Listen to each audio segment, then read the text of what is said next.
श्री वैभव श्री जी के चरणों में वंदन।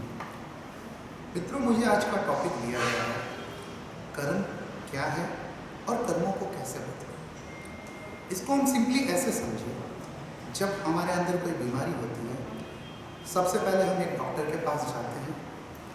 पहले बीमारी का डायग्नोस होता है और उसके बाद में ट्रीटमेंट होता है। जब मैं नया धर्म की ओर टर्न अराउंड हुआ तो मैंने कर्म ग्रंथ पढ़ा। कर्म ग्रंथ में ये पढ़ा ज्ञानावर्णीय, दर्शनावर्णीय, ये, बट वो सब थोड़ा थियोरेटिकल थे। मुझे ये समझ में नहीं आ रहा था कि कौन सा कर्म किस समय उदय में आ रहा है, किस समय तक उदय में आएगा, कब तक चलेगा, ये सब। तब लेटर ऑन मैंने एस्ट्रोलॉजी सीखी। एस्ट्रोलॉजी अगर बेसिकली देखें तो ग्रह कुछ भी नहीं है, वो आपके कर्मों का प्रेजेंटेशन है। कौन सा ग्रह कब चलेगा, इससे आप बता सकते हो कि उस व्यक्ति के साथ क्या क्या घटित होने वाला है। इस वक्त व्यक्ति जो है, माइंडसेट उसका है वो थोड़ा सा इधर उधर होएगा। इस वक्त व्यक्ति नेगेटिव होएगा। इस दशा के अंदर व्यक्ति के साथ में ये चीज़ें होने वाली है। तो एस्ट्रोलॉजी अगर पूछे तो कुछ नहीं है, it's diagnose of your disease. आपकी बीमारी क्या है वो आप एस्ट्रोलॉजी से पता कर सकते हो। आपका कौन सा कर्म क्या फल दे रहा है, you can know about astrology. पर यह भी सब्जेक्ट अधूरा था, क्योंकि डायग्नोस तो एस्ट्रोलॉजी कर रही है, लेकिन वो रेमेडीज दे रही है। वो रेमेडीज ऐसे लग रहा है जैसे 2000 साल पहले की है। आप ये व्रत कर लो, आप ये स्टोन पहन लो, आप ये जाप कर लो। ये आउटडेटेड हो चुका है। जैसे हम पहले बैलगाड़ी में चलते थे, अब हम कार में चलते हैं। पर हम एस्ट्रोलॉजी की जो रेमेडीज़ है उसे मॉडर्न टेक्निक पर नहीं ला पाए।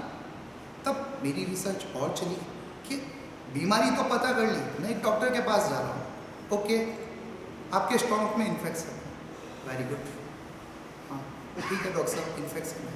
पर क्या बीमारी जानने से क्या होगा? एक एस्ट्रोलॉजर के आप पास में जाते हो, तुम्हारे शनि की 7.5 है, तुम्हारे शनि की दशा है, तुम्हारे साथ चीज़ें सही नहीं होने वाली। ओके, एवरीथिंग, आपने सब कुछ सही किया। अभी मेरे पास में एक मोटिवेशनल गुरु आया, उसकी कुंडली मैंने देखी। मैंने उसको कहा कि 2 साल तुम बिल्कुल साइलेंट हो जाओ, क्योंकि तुम्हारा जो गुरु है वो नेगेटिव है, 2 साल तक तुमको नेगेटिव है। तो उसका ये क्वेश्चन था, चलो बीमारी तो आपने बता दी कि मेरा ये टाइम खराब है और मेरे साथ ये होने वाला है, व्हाट इज़ द ट्रीटमेंट? इसका कोई ट्रीटमेंट तो होगा। इसके भी अंदर गहरे में गए। जैसे जेनोलॉजी कहती है कि कर्म 2 प्रकार के होते हैं, एक निकाचित जिसे आप बदल नहीं सकते, एक जिसे आप बदल सकते हैं।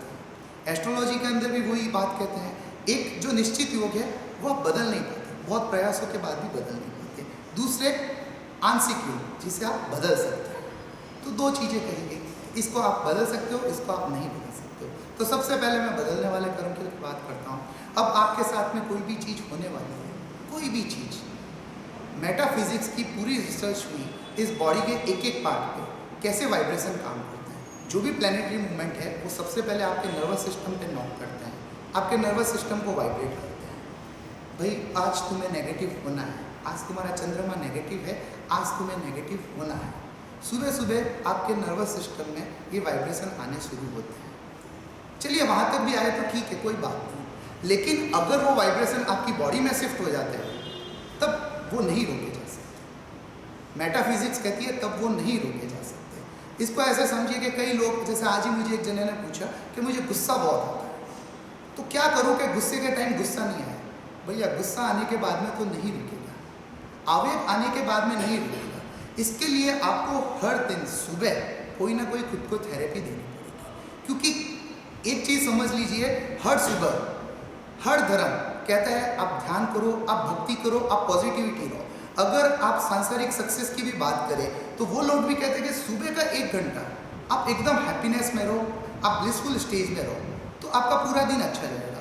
कारण यह है कि सुबह का जो 1 घंटा होता है उसके अंदर आपके प्लैनेट्स आपके मेंटल वाइब्रेशन को अच्छा फील करते हैं, बुरा फील करते हैं।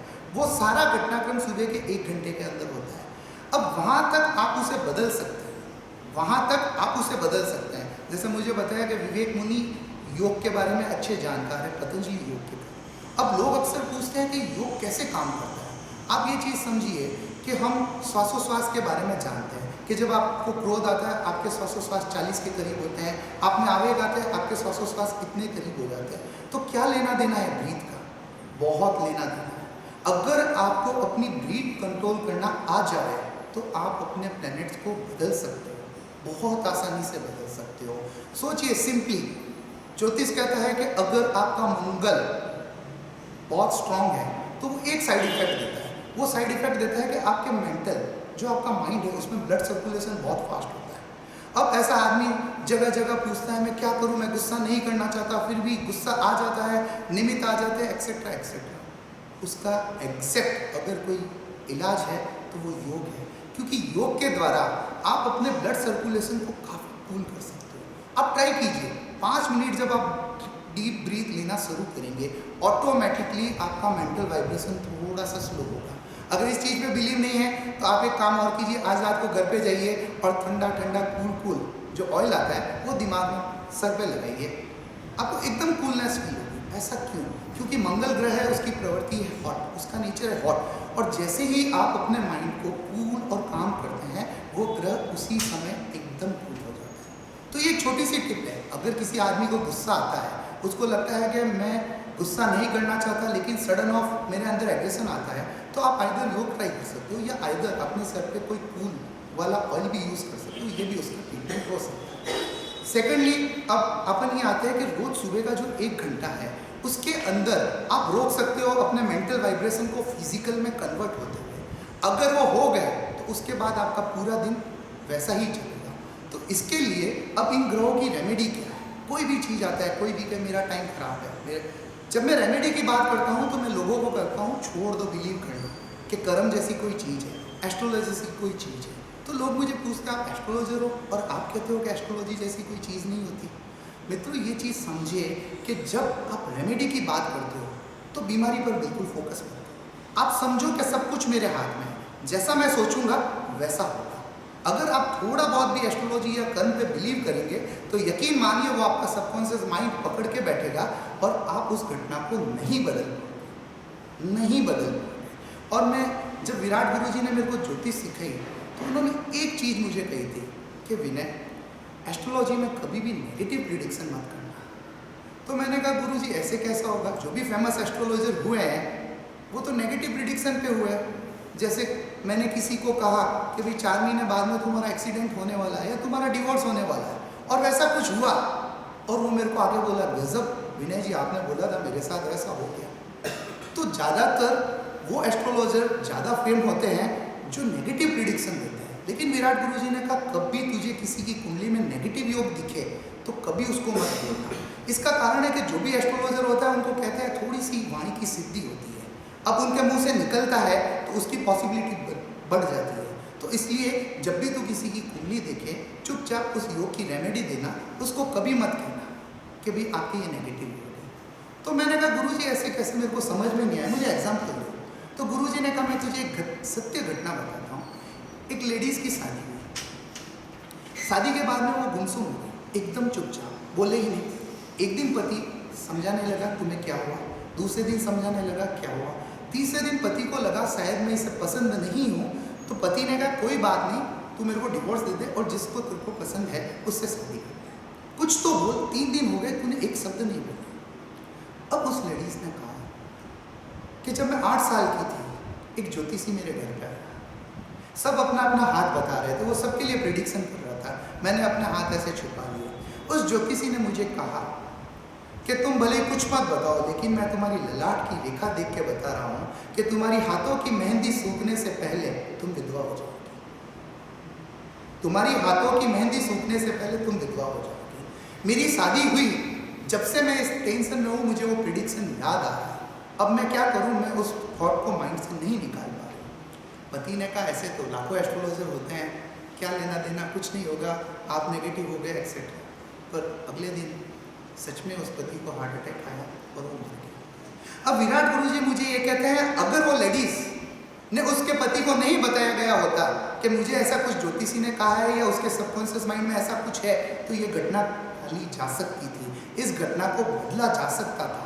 तो इसके लिए जब आपको अपने कर्म बदलने हैं तो सबसे पहले एक चीज़ ध्यान में रखिए कि अपने सबकॉन्शियस माइंड के अंदर कोई भी नेगेटिविटी मत रखिए, छोड़ दीजिए ज्योतिष को। मैं एक ज्योतिषी होकर कह रहा हूँ छोड़ दीजिए ज्योतिष। जब आपकी 7.5 चल रही है, वैसे भी कोई उपाय लागू नहीं हो रहा है, तो 2 मिनट साढ़े साथी को साइड में रखिए और अपने माइंड को समझिए।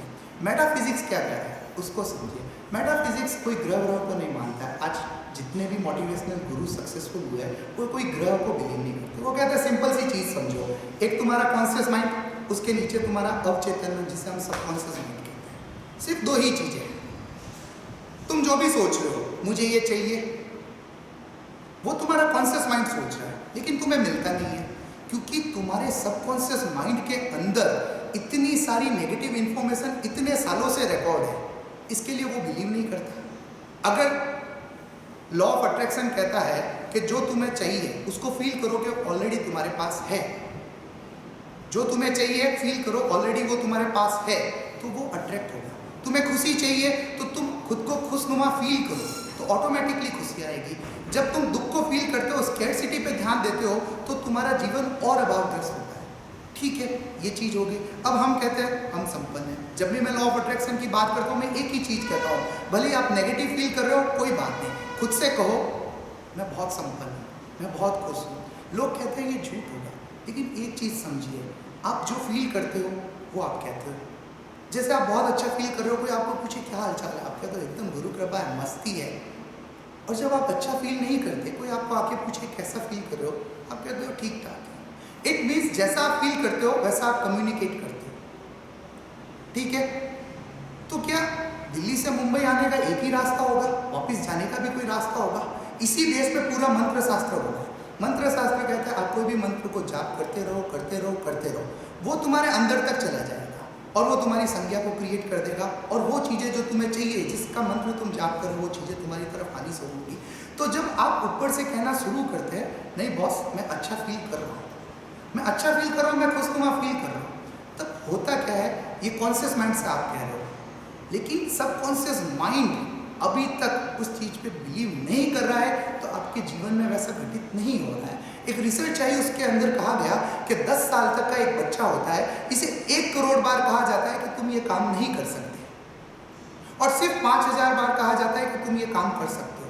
तो अब सोचिए कि हमारे सबकॉन्शियस माइंड के अंदर हमने 1 करोड़ बार ये रिकॉर्ड किया कि हम ये काम नहीं कर सकते, और सिर्फ 5000 बार हमने ये रिकॉर्ड किया कि हम ये काम कर सकते हैं। तब क्या होगा, आप कोई भी काम शुरू करो, आपके अंदर पहला डाउट आएगा, ये सक्सेसफुल होगा या नहीं होगा, ये सक्सेसफुल होगा या नहीं होगा। तो कहने का मतलब है अगर आपको ग्रहों को बदलना है तो उसका ट्रीटमेंट है मेटाफिजिक्स के अंदर। जो आप पढ़ रहे हो द सीक्रेट, उसके अंदर सिर्फ एक लॉ बताया गया है, लॉ ऑफ अट्रैक्शन, कि जो तुम अभी फील कर रहे हो वो चीज़ें तुम अट्रैक्ट कर रहे हो। और ये बिल्कुल सही सूत्र है। मैं आपको कहता हूँ, जो धनी है उसका धन बढ़ रहा है, जो रिच है उसका पैसा बढ़ रहा है, जो गरीब है वो दिन ब दिन गरीब बढ़ रहा है। अभी पूरी रिसर्च आई कि सिर्फ पूरी दुनिया के अंदर जितनी वेल्थ है, सिर्फ दुनिया के 3% लोगों के पास उसकी 70% वेल्थ है। इसका मतलब कहीं ना कहीं है कि मेहनत और इंटेलिजेंसी से कोई आदमी संपन्न नहीं होता है। आदमी संपन्न होता है अपनी फीलिंग से, कि वो क्या फील कर रहा है। तो लॉ ऑफ अट्रैक्शन सिर्फ एक सिद्धांत देके गया, और यही सिद्धांत बाइबल में कहा गया, यही सिद्धांत आचारांग में भी कहा गया है कि जो है उसको और मिलेगा, जो स्कैरसिटी को देख रहा है वो और ज़्यादा अभावग्रस्त हो जाएगा। तो कहने का मतलब है कि आप इस चीज़ को समझ रहे हो हर चीज़ में कि ये मेरे कर्म है, ये मेरे कर्म है, मैं सक्सेस नहीं हो सकता। आप छोड़ दीजिए वो चीज़ कहना, बिल्कुल छोड़ दीजिए। आप अपने आप को लेके कॉन्फिडेंट होइए। कोई भी काम करने से पहले अपने मन में डाउट मत कीजिए। वो कहता है ना, शंका श्रम का नाश है। शंका एक्चुअली श्रम का नाश है। आप कोई चीज़ करने जाते हैं, कोई चीज़ बदलना चाहते हैं, और आप सोच रहे हो मैं सक्सेस होऊंगा या नहीं। एटलीस्ट अपने सबकॉन्शियस माइंड को कहो कि यस मैं सक्सेस होऊंगा। अपने विल पावर को तो सपोर्ट करो खुद का, कम से कम खुद के विल पावर को हम कह गए कि हम सक्सेस होंगे। तो सबसे पहला जो कर्म बदलने का तरीका है वो है आपका जो माइंडसेट है उसको चेंज करें। आपका माइंडसेट किस फ्रीक्वेंसी पर है, चीज़ें उससे क्लिक होती है। अगर कोई ये कहे कि ग्रहों से कोई पैसे वाला होता है या ग्रहों से कोई गरीब होता है, मैं आपको एज ए एस्ट्रोलॉजर कहता हूँ, सिर्फ आपकी कुंडली में निर्धन योग नहीं है, आपकी कुंडली में निर्धन योग नहीं है तो आप पैसा कमा सकते हो। आपकी कुंडली में निर्धन योग नहीं है, निकाचित निर्धन योग, तो सारी संभावनाएं आपके साथ है कि आप पैसा कमा सकते हो। भले आपके कर्म के जो भी अलाइनमेंट हो, वो कुछ भी हो, उससे कोई मतलब नहीं है। महावीर को जब गौतम स्वामी ने पूछा क्या जीव को बांधे हुए कर्म भोगने जरूरी है, भगवान ने कहा भोगने जरूरी है, लेकिन भगवान ने एक चीज और कही कि कर्मों का तरीका बदला जा सकता है, उनको आगे पीछे किया जा सकता है, उनका रस परिवर्तन किया जा सकता है। तो ये बड़ा गहरा सूत्र है। हम लोग ये सोचते हैं कि पैसा जैसा हमारे कर्म होंगे, जैसे हमारे स्टार्स होंगे उस हिसाब से, लेकिन ऐसा कुछ फिक्स नहीं है। एक ही घटना फिक्स नहीं है, सिर्फ आपके कर्म फिक्स नहीं है, उसके लिए द्रव्य, क्षेत्र, काल, भाव और जो भी निमित्त आपके इर्द गिर्द आते हैं वो होते हैं। जैसे मैं अभी संघ में गया, उन व्यक्ति के पास 500,000 करोड़ रुपए है, ठीक है। अब किसी समय में वो किसी गुरु के पास गए, गरीबी थी, पैसों का था, उस समय कोई गुरु की ध्यान में आया, उन गुरु ने कुछ चीज़ दी, कोई मंत्र दिया, उसका जाप के बाद में एकदम उनका पैसा बढ़ा। तो अब ये पूछे कि क्या उनकी कुंडली में पैसा था या नहीं था। जनरली अगर वो कुंडली देखे तो मुझे लगता है वो नहीं था। तो फिर पैसा कैसे बढ़ा, पैसा कैसे बढ़ा। अब ये चीज़ सोचिए, पर हम पूरे जीवन को साथ में देखें। उनके घर में एक बेटी पैदा हुई जो बिल्कुल एबनॉर्मल हुई, जो चल फिर नहीं सकती, तो आपके कर्म बैलेंस हो गए। अगर आप पुण्य कर्म की उदीरना करते हो, आपने पुण्य कर्म की उदीरना की, तो प्रकृति उसको बैलेंस कर लेगी। अगर आपसे यहाँ से बहुत सारे लोग आज बॉम्बे में नहीं होके एक छोटे से गांव में होते, तो हो सकता है आज यहाँ पे आप 2 करोड़ कमाओ तो वहाँ पे आप 10 लाख 15 लाख ही कमाते। तो सिर्फ क्षेत्र बदलने से आपने अपने आय के जो पैरामीटर है वो बदल लिए, पर सिर्फ क्या सुखी सुख बढ़ेगा? नहीं, उसके साथ में आपका स्ट्रेस लेवल भी बढ़ेगा, क्योंकि जितनी सुविधाएं आप ज़्यादा ले रहे हो गांव की अपेक्षा, आपका जीवन स्ट्रेसफुल भी ज़्यादा है। तो कई बार लोग जैसे शेयर मार्केट में या लैंड की डील के अंदर एकदम सडन ऑफ पैसा कमाते हैं। आप उनके जीवन को नियर बाई देखिए, उनके घर के अंदर कोई एक नेगेटिव घटना होगी, आइदर उनको डायबिटीज़ हो गई, आइदर उनको बीपी की प्रॉब्लम हो गई, आइदर कुछ बदनामी के योग आ गए। तो प्रकृति बैलेंस करती है, तो ऐसा कोई भी निश्चित नहीं है। ज्योतिष सिर्फ यही कहती है कि अगर कोई निकाचित योग है, निर्धन योग है, तो उसे बदलना बहुत मुश्किल है, लेकिन उसके अलावा सारी संभावनाएं खुली है। तो फिर हम ये कैसे माने कि जो चीज़ में हम सक्सेस नहीं हो रहे हैं ये प्री डिसाइडेड है? ये प्री डिसाइडेड नहीं है, ये सारा खेल फ्रीक्वेंसी का है। अगर आप एक पर्टिकुलर फ्रीक्वेंसी को हिट करते हैं तो आपको वो सारी चीज़ें मिलेगी जो आप चाहते हो। अब उस फ्रीक्वेंसी पे कैसे रहना? अब होता क्या है कि हर आदमी जब पॉजिटिविटी की बात सुनता है तो वो आज रात को घर पे जाएगा और कल सोचेगा नहीं मैं पॉजिटिव रहूँगा, नहीं मैं पॉजिटिव रहूँगा। लेकिन होता क्या है, चंद्रमा 27 दिन के अंदर घूमता है और हर 27 दिन के अंदर कुल 4 दिन ऐसे होते हैं जो आपके कॉन्फिडेंस को डल करेंगे, वो आपको नेगेटिव करेंगे। लेकिन उसके अंदर भी एक गहरा रहस्य है। ये चंद्रमा जब 4था या 8वां होता है वो आपको नेगेटिव करता है, उसके पीछे गहरे रहस्य को समझे तो आप समझ पाएंगे कि वाकई ये बहुत गजब की घटना है। 4था चंद्रमा और 8वां चंद्रमा कहता है ब्रेक लो बाहर के मटेरियलिस्टिक वर्ल्ड से, जो बाहर की चकाचौंध दुनिया है उससे ब्रेक लो और अपने अंदर में उतरो। क्योंकि 8वां घर जो है वो अंदर के गुण ज्ञान का घर है, वो जो सीक्रेट नॉलेज आपके अंदर का वो उसका घर है। अब उस समय आपको अंदर जाना है, इसके लिए प्रकृति आपको बाहर हर प्रकार की प्रतिकूलताएं देती है। आप किसी से बात करते हो, आपके आर्ग्यूमेंट्स होते हैं, आपकी डील क्रैक नहीं होती है, आप कोई चीज़ चाहते हो आप फेल होते हो। लेकिन आप ये चीज़ समझो ऐसा क्यों होता है। प्रकृति जब आपको कोई दुख देती है, आपको कोई कठिनाई देती है, तो उसके दूसरे पहलू को समझो, उसके दूसरे पहलू को समझो, क्योंकि ये वक्त है आपके ध्यान करने का। अगर आप जब आपकी राशि से 8वां चंद्रमा होता है, अगर उस समय आप ध्यान में बैठो तो बिना कोई एफर्ट आपका बहुत गहरा ध्यान लगेगा। ये प्रकृति चाहती है, क्योंकि हमारे पुराने पहले के गुरु ये चीज़ के जानकार होते थे, तो उन्होंने ये तो बताया कि भाई 8वें चंद्रमा के अंदर मटेरियलिस्टिक वर्ल्ड जो होता है उसमें सक्सेस नहीं मिलती, पर उन्होंने साथ में ये भी बताया है कि ये वक्त है जब आप ध्यान में बैठो, अपने अंतर में उतरो। आपको एक नॉर्मल चीज़ कहा जाता है कि 14 पूनम जब भी हो इस दिन व्रत करो, इस दिन व्रत करो, इस दिन तेला करो। लेकिन एक्चुअली अगर आपको इंडिविजुअली समझना है तो जिस समय आपका 8वां चंद्रमा हो वो वक्त पे आप ध्यान में उतरिए, उस वक्त पे आप धार्मिक साधना कीजिए। मैं आपको यकीनन कहता हूँ आपको बहुत इजीली अंदर प्रवेश मिलना शुरू हो जाएगा, बहुत इजीली। तो हम अगर प्रकृति के चलन को समझे। एक चीज़ देखिए, पूनम को, अमावस को इतने एक्सीडेंट क्यों होते हैं? हाईएस्ट एक्सीडेंट जो होते हैं वो अमावस को होते हैं, क्योंकि जो प्रकृति के वाइब्रेशन हुए वो उस समय हाईएस्ट अप एंड डाउन के साथ होते हैं। आदमी का माइंड घूमता है। जो भी मेंटल पेशेंट है उनको आप अमावस के दिन देखिए, उनकी जो स्ट्रेस है वो ज़्यादा बढ़ जाएगा, उनकी हरकतें ज़्यादा बढ़ जाएगी। तो हम प्रकृति को समझें कि प्रकृति का चलन क्या है। अगर आप पानी के बहाव के साथ तैर रहे हैं तो बहुत इजीली पहुंचेंगे, और अगर पानी के बहाव के विपरीत तैरना चाह रहे हैं तो वो बहुत मुश्किल होगा। इसलिए सबसे पहले ये समझें कि प्रकृति जब कोई चीज़ नेगेटिव करती है तो उसमें पॉजिटिव कुछ ना कुछ गहरा छुपा हुआ है।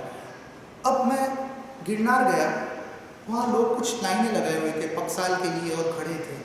कुछ लोग देखिए लाइन में खड़े नहीं होते, बैठ के आराम से ध्यान कर लेते हैं। मैंने उनको पूछा, आप पक्षाल पूजा में खड़े नहीं हुए? तो उन्होंने कहा कि हमें मतलब नहीं, हमने तो ध्यान किया, हमें लगता है वो ज़्यादा उपयोगी है। पर गहरे में अगर मैं ये करूँ तो ये एक ईगो लेयर है, ये मेरे अंदर भी है। मुझे भीड़ में खड़ा रहना अच्छा नहीं लगता है। जब मुझे कहता है कि चलो तिरुपति जाते हैं, मुझे वहाँ भीड़ में खड़ा रहना अच्छा नहीं लगता है, बड़ी मुश्किल से जाता हूँ। लेकिन क्या हमने कभी ये सोचा है कि जब मंदिरों की लाइन में हम खड़े होते हैं तो इस स्ट्रेस लेने से क्या फायदा है? ये वही कर्म खत्म होंगे जो आपको गवर्नमेंट डिपार्टमेंट और डॉक्टर्स की लाइन में खड़ा कर देंगे।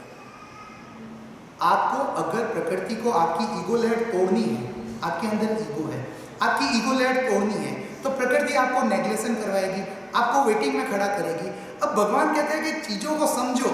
एक, जब तुम स्वेच्छा से कोई कर्म का भुगतान करते हो तो बहुत इजीली कर पाओगे और नए कर्मों का बंध नहीं होगा। एक, जब प्रकृति तुमसे अपना भुगतान वसूलेगी तो समझो पीड़ा भी बहुत होगी और तुम नए कर्मों का बंध भी करोगे। इसलिए विराट गुरु जी कहते थे, जब भी विनय कुंडली देखे और कुंडली के अंदर देखे कि इसके बीमारी के गहरे योग है, तो उसको उपवास, तेला इत्यादि तपस्या करने का बोल देना। क्यों? एक सिंपल सा लॉजिक समझो, मेरे ऊपर 1 करोड़ का लोन है, मुझे चुकाना है। अगर मैं हर महीने के 1-1 लाख रुपए चुका रहा हूँ तो वो चुक जाएगा। अगर एक साथ में 1 करोड़ चुकाना है, मैं नहीं चुका पाऊंगा। तो ठीक इसी तरह जो बीमारी के पुद्गल मेरे अंदर पड़े हैं, अगर मैं उसे तपस्या से इंस्टॉलमेंट में चुकाना शुरू कर दूं तो मुझे बीमारी जो आने वाली है वो टली जा सकती है। इसी तरह जब कोई नुकसान का योग हो, हर साधु संत दान की प्रेरणा करता है, उसके लॉजिक को समझो। आदमी को लगता है साधु संत जो है वो अपनी दुकानदारी चला रहे, अपने आश्रम बना रहे, ये नहीं है। तुम्हारा दिया हुआ कहीं नहीं जाता है। आदमी चेक करता है कि मेरे दिए हुए पैसे का कोई दुरुपयोग तो नहीं हो रहा है, मेरे दिए हुए पैसे का ये। अरे यकीन करो, सृष्टि बड़ी न्यायपूर्ण है। तुम जो दे रहे हो वो घूम के मल्टीपल होकर तुम्हारे पास आ रहा है। जब तुम्हारे नुकसान के योग है और तुम दान देना शुरू करते हो तो ठीक इसी तरीके से है जैसे बैंक की लाइबिलिटी है जो 6 करोड़ है और आप कह रहे हो सेटलमेंट करो, तो वो 2 करोड़ में सेटलमेंट हो रहा है। इसलिए इस तरीके से कर्मों को बदला जा सकता है। हम समझे, हमें जो भी हैप्टिक मिलता है, हम अगर उसे स्वेच्छा से खुशी खुशी से लेते हैं तो हम ये समझे कि प्रकृति उसे बहुत कम में सेटल कर देगी, बहुत कम में। तो इसलिए जो भी साधु संत है, जब आपको कहते हैं 14 का उपवास कर लो, अगर जिस पे आपकी श्रद्धा है, एक चीज़ समझो, इस दुनिया में कई ऐसे संत हुए हैं जो बहुत ज़्यादा नहीं पढ़ते थे, बहुत ज़्यादा नहीं लिखते थे, कुछ भी उनको ध्यान में नहीं होता था। पर जब उनके ऊपर किसी की श्रद्धा होती और कोई शिष्य आके कहता कि गुरुदेव मेरी ये तकलीफ है, तो वो कहता है कि आप 14 का उपवास कर लेना, और उसकी वो समस्या दूर हो जाती है। कारण क्या कि जब गुरु और शिष्य एक दूसरे के सामने होते हैं, भले गुरु को पता नहीं, भले शिष्य को पता नहीं, एक ऐसा सर्कल बनता है जो उस शिष्य के लिए बहुत ही उपयोगी साबित होता है। इसलिए आपको कई मिलेंगे, मैं राजस्थान का हूँ तो मुझे पता है, जैसे हस्तीमल जी महाराज साहब है या ये है, इनके भगत कहते हैं कि बस महाराज साहब ने हमको ये माला दी, उस दिन से विनय भाई पीछे मुड़ के नहीं देखा। ये श्रद्धा का खेल है। जब आपकी श्रद्धा आपके गुरु पे होती है तो आपके गुरु के मुंह से वैसा निकलना होता ही है जिससे आपका बहुत अच्छा होता है। सिर्फ आपकी श्रद्धा से आपका गुरु आपके कर्म बदल सकता है। यकीन कीजिए, ये भी एक है। मैं कई बार ये कहता हूँ कि निकाचित कर्म नहीं बदले जा सकते हैं, लेकिन सिर्फ अगर आप अपने गुरु के प्रति बहुत ज़्यादा डिवोटेड हो तो आपका गुरु आपका निकाचित कर्म भी बदल देगा, बिल्कुल बदल सकता है। ये चीज़ एस्ट्रोलॉजी भी कहती है, ये चीज़ जैन धर्म भी कहता है। गुरु जो है वो आपके कर्म बदल सकता है। तो ये भी एक तरीका है आपके कर्मों को बदलने का। अब जैसे मान लीजिए सपोज शनि ग्रह जब आता है, या तो वो आपको बीमारी देगा या आपको बीमारों की सेवा करनी पड़ेगी। ये आपका एक प्रकृति का सिद्धांत है कि शनि जब भी आता है या तो आपको बीमारी देगा या आपको बीमारों की सेवा करनी पड़ेगी ना। इसका एक शॉर्ट में सेटलमेंट कर सकते हैं। आप महीने में 1 या 2 दिन जाके वृद्धाश्रम या किसी बुजुर्गों की सेवा कर लीजिए सामने से। अगर आप वो सेवा कर रहे हो तो आप ऑलरेडी स्वेच्छा से चुका रहे हो, आप सामने से चुका रहे, ले लीजिए मैं देने को तैयार हूँ। तो प्रकृति आपसे फिर वो सेटलमेंट कर लेगी। इस तरीके से कई सिद्धांत को आप समझिए, बहुत सारे ऐसे सिद्धांत हैं जिनसे आप कर्म बदल सकते हैं। एक चीज आप समझिए, जब मेटाफिजिक्स में एक आता है लॉ ऑफ वननेस, सभी एक है। जैन धर्म कहता है कि जब जीव सिद्ध होता है तो ऊपर सिद्धशिला में जाके सब सिद्ध ज्योत में ज्योत मिक्स होते हैं, वैसे मिक्स हो जाते हैं। कृष्ण कहते हैं कि तुम मुक्त होकर सभी मेरा अंश बन जाते हो। अगर बाइबल को देखें तो बाइबल ये कहती है कि तुम यहाँ से जाके एक एनर्जी हो, ऊपर जाके एक कॉस्मिक एनर्जी में मिक्स हो जाते हो। ऐसे मिक्स होते हो कि आप ये इंगित नहीं कर सकते कि भैया ये विनय वाली एनर्जी है, ये वैभव सिंह जी वाली एनर्जी है, ये विवेक मुनि वाली एनर्जी है, आप नहीं पता कर सकते। ठीक है, तो चीज़ों को ये समझे कि प्रकृति लॉ ऑफ वननेस। जब आज मैंने विराट विचार में दिया कि भीड़ में मिक्स होना सीखे, भीड़ में मिक्स होना सीखे, क्योंकि आज तक आपने ये सुना होगा कि भीड़ से अलग चलो, जो भी महापुरुष हुए भीड़ से अलग चलो। लेकिन भीड़ से अलग चलना कई बार आपके ईगो लेयर को शो करता है। इसलिए कई बार जब आपके ईगो लेयर हो तो आप भीड़ में मिक्स होना सीखें। भीड़ में मिक्स होना क्यों सीखे? आप चीज़ों को समझें कि लॉ ऑफ वननेस ये कह रहा है कि सभी आत्माएं आपस में कनेक्टेड है, सभी आत्माएं आपस में कनेक्टेड है। मैं अगर किसी और के बारे में ये सोचूं कि उसको ये नुकसान हो तो मैं अपनी आत्मा का नुकसान कर रहा हूँ, क्योंकि कोई दूसरा है ही नहीं। तो लॉ ऑफ वननेस से अपन ये समझे कि इस सृष्टि में अगर आपको सुख चाहिए, सक्सेस चाहिए, तो आपको सबका विल पावर साथ में लेना पड़ेगा, सबका विल पावर साथ में लेना पड़ेगा। अब आप एक बकेट में से पानी लेते हैं, उसको एक बैलून में भरते हैं, अब वो बैलून वापस उस पानी की बाल्टी बकेट में डाल देते हैं। अब वो बैलून जब तक लेयर क्रिएट करके खड़ा है तब तक वो पानी बाकी की जो बकेट में पानी उससे मिक्स नहीं होगा। तो ज्ञानी यही कह रहे हैं कि जो हम सब में एक है, सभी आत्माएं जो आपस में कनेक्टेड है, उसमें बाधक है ईगो लेयर। जो आपकी ईगो लेयर, मैं सबसे अलग हूँ, मैं अलग हूँ, मैं सही हूँ, मैं दूसरे गलत है, ये जो ईगो लेयर है ये आपको सभी चेतनाओं में, सामूहिक चेतनाओं में मिक्स होने से रोक रही है। इसलिए हर धर्म ने ये कहा अहम को त्यागो, ईगो का त्याग करो। बाकी ईगो का क्या है भैया, मैं अपने घर पे मस्ती में रहता हूँ, मैं अपने आप को सलमान खान समझता हूँ, दूसरों को क्या प्रॉब्लम है? प्रॉब्लम ये है कि आपकी ईगो लेयर दूसरी चेतनाओं के जुड़ाव से आपको रोकती है। अब इस रोकने से क्या होगा? इस रोकने से ये होगा कि दूसरों का विल पावर आपको सपोर्ट नहीं कर रहा, जो दूसरी चेतना है वो आपको सपोर्ट नहीं कर रही है। इसलिए मेटाफिजिक्स कहती है कि तुम ये चीज़ गहरे में जानो कि there is law of oneness, सभी चेतनाएं आपस में जुड़ी हुई है। इसलिए जब तुम किसी का विरोध करते हो, जब तुम किसी की क्रिटिसाइज करते हो, जब तुम किसी को गलत कहते हो, कंप्लेंट की फ्रीक्वेंसी पे होते हो, तो एक्चुअली तुम अपना नुकसान कर रहे हो, एक्चुअली तुम अपना नुकसान कर रहे हो। इसके लिए आप इस सूत्र को समझे। शनि को मेजर एस्ट्रोलॉजी में ये कहते हैं क्योंकि वो आपके बाधक योग क्रिएट करता है। एक बार मैं बैठा था महाराज साहब के पास इंदौर में, एक व्यक्ति आया, उसको महाराज साहब ने एक बुक दी, वो एक न्यूज़पेपर प्रिंटिंग में काम करता था। एक चरमंगल की बुक में बैठे बैठे उसने 5 मिनट में 10 मिस्टेक निकाल दी, 5 मिनट के अंदर 10 मिस्टेक निकाल दी। उनकी वाइफ भी एस्ट्रोलॉजर थी, प्रोफेशनल एस्ट्रोलॉजर। तो वैभव सिंह जी ने मुझे मिलाया कि ये एस्ट्रोलॉजर है और इनके हस्बैंड प्रिंटिंग में काम करते हैं। इनका आपके पति का शनि 6ठे घर में 6th हाउस में होगा, तो उनको झटका लगा। आपको कैसे पता? मैंने कहा ये एक्चुअली कोई चीज़ इनको दी, ये उसमें कमी निकाल रहे हैं। तो कि इससे क्या होता है? मैंने कहा शनि आपको क्या करता है?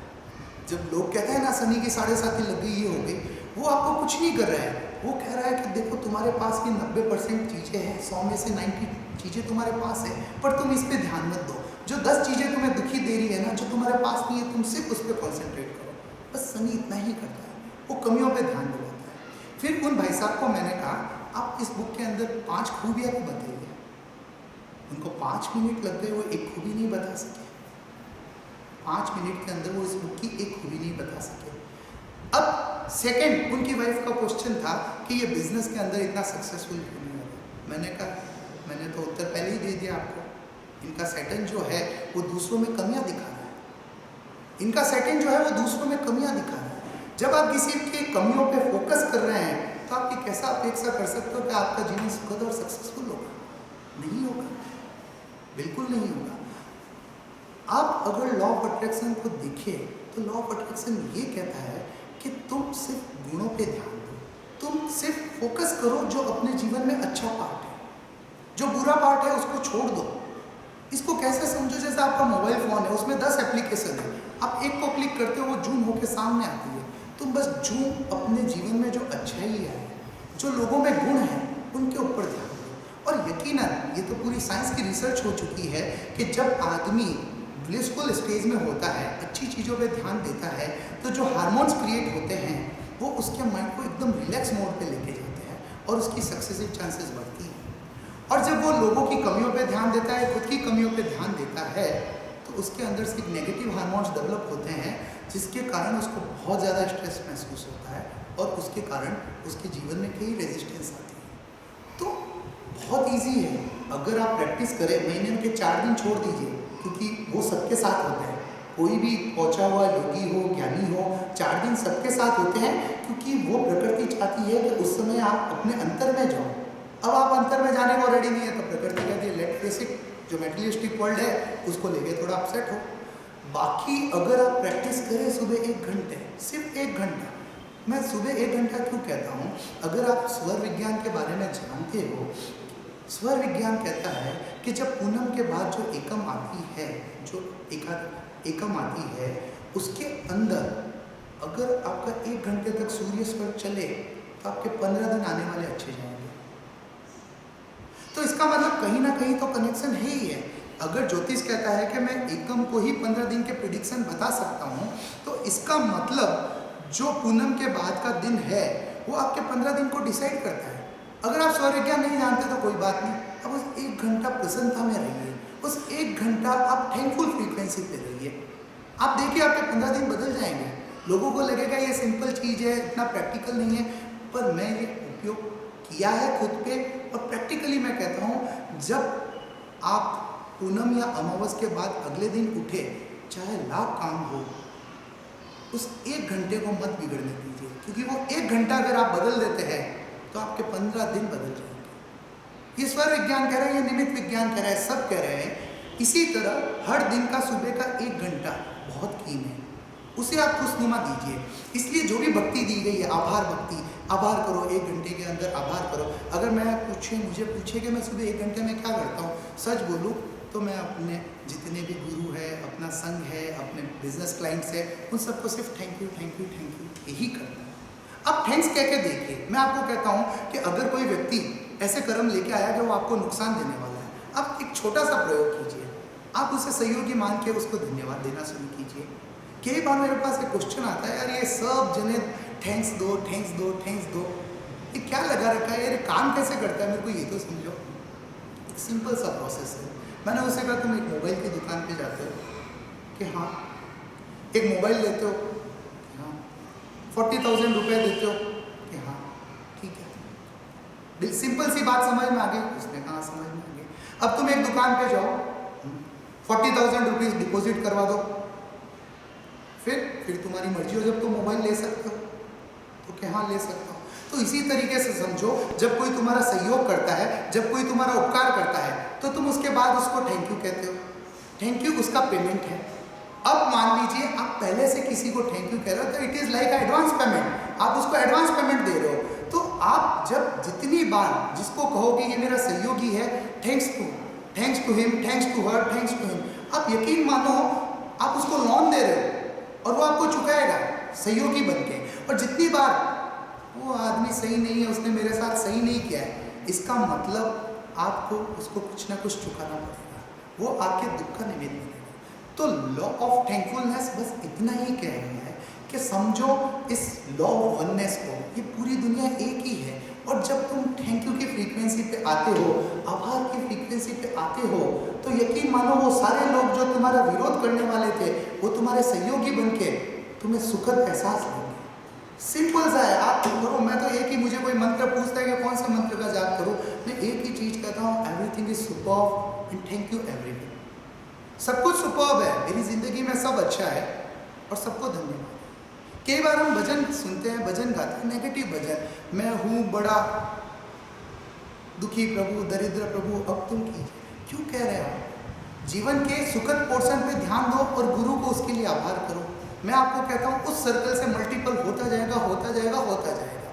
बस एक प्रिंसिपल को समझ लीजिए, लॉ ऑफ थैंकफुलनेस। जितना आप लोगों को धन्यवाद दोगे उतना वो आपके सहयोगी बनेंगे और आपके सक्सेस में किंग फैक्टर वो होंगे। तीसरा, कई बार मुझे पूछते हैं कि ज्योतिष में राजयोग होता है।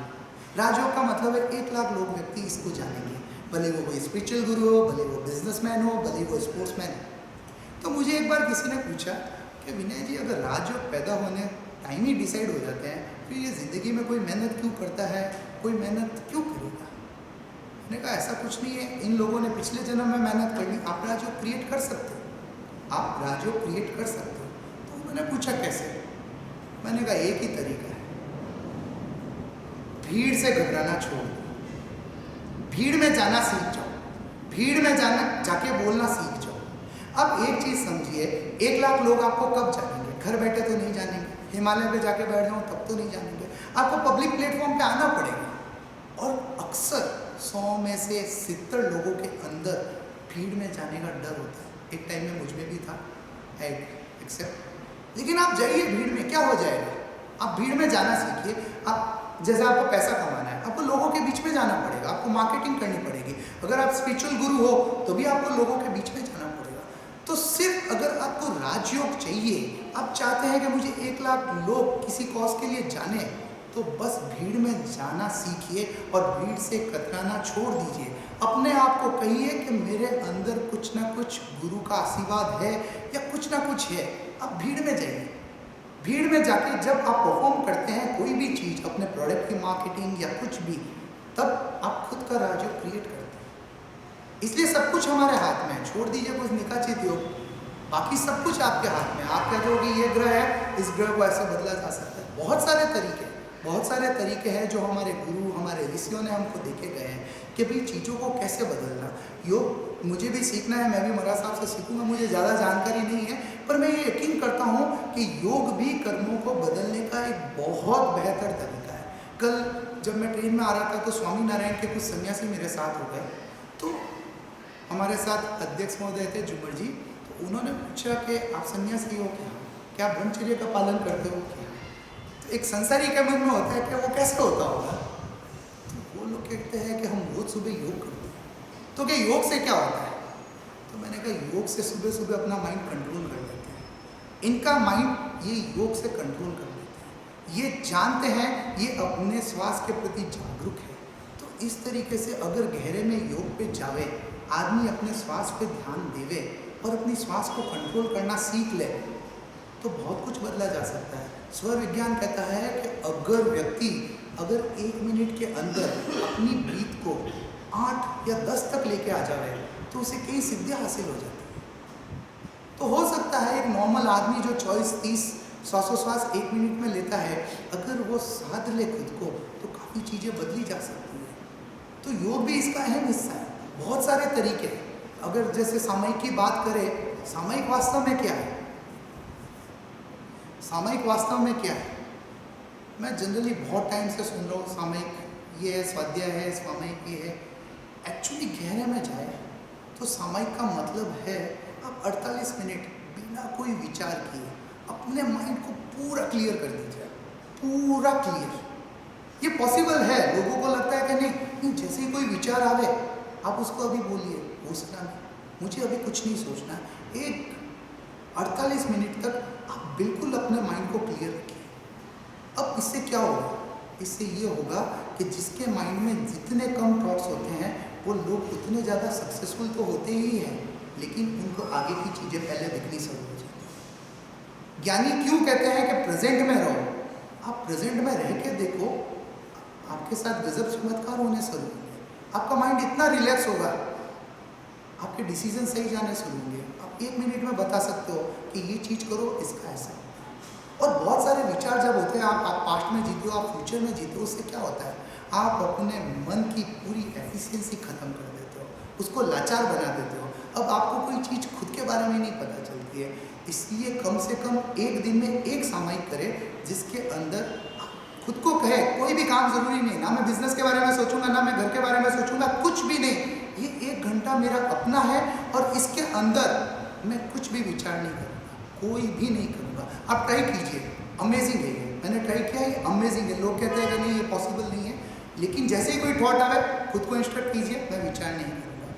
1-2 दिन आप करके देखिए, फिर आपका देखिए स्ट्रेस लेवल कैसे कम होता है, आपकी माइंड की एफिशिएंसी कितनी ज़बरदस्त हो जाती है। ठीक है, आज के साथ में यही खत्म करता हूँ। धन्यवाद। जय जय।